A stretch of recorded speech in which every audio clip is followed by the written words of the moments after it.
నిర్మల్ జిల్లా పట్టణంలోని city convention హాల్లో శనివారం వారసత్వ సంబురాలు కార్యక్రమం అత్యంత వైభవంగా జరిగింది.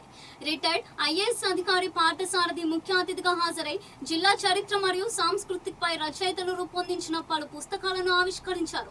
ఉమ్మడి ఆదిలాబాద్ జిల్లాతో తనకున్న అనుబంధాన్ని గుర్తు చేసుకున్న ఆయన సాహితీ సృజనలో మహిళా రచయితలు ముందుండడం గర్వకారణమని అన్నారు. ఈ వేడుకల్లో వైద్యులను శాలువాలతో ఘనంగా సన్మానించి జ్ఞాపికాలను అందజేశారు. ఆర్డీఓ రత్న కళ్యాణి, స్థానిక వైద్యులు మరియు సాహితీవేత్తల సమక్షంలో జరిగిన ఈ కార్యక్రమం జిల్లా సంస్కృతిని ప్రతిబింబించేలా సాగింది.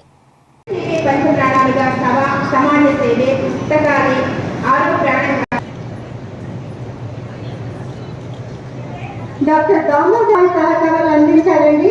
మనీష్ గారు నుంచి చిత్ర విచిత్ర డాక్టర్ సువర్ణారెడ్డి గారు రావడంలో ఎంతో ముఖ్యంగా పుస్తకాలను కూడా ప్రింట్ చేశారు.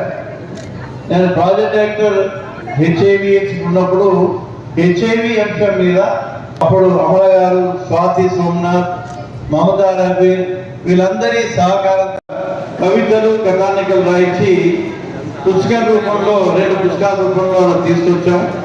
అట్లాగే సివిల్ సప్లైస్ కమిషనర్గా ఉన్నప్పుడు వినియోగదారుల హక్కుల మీద మరొక పుస్తకం తీసుకొచ్చాం.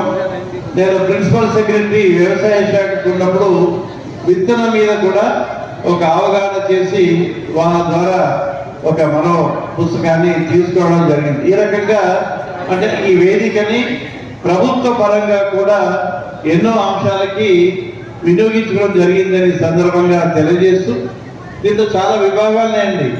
బాలులకి, బాలికలకి, యువకులకి అనువాదానికి కూడా ఒక విభాగం ఉంది. అక్షరాంలో ఏదైనా పుస్తకం అనువాదం అవసరమైతే ఈ అనువాదం చేసే విభాగం దాన్ని బాధ్యత తీసుకుంటుంది.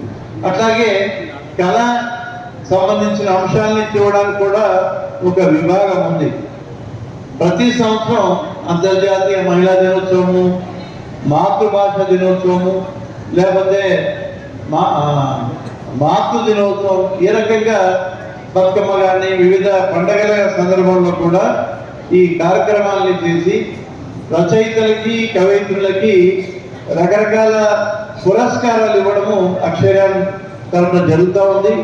బహుశా నాకు తెలిసినంత వరకు ప్రపంచంలో ఇంత పెద్ద సంస్థ ఒక 1500 మంది మహిళా రచయితలు, కవయిత్రులు కలిపిన ఒక ఆర్గనైజేషన్ ఉండడం అనేది మన హైదరాబాద్లో ఒక పెద్ద గొప్ప కార్యంగా మనం భావించాం.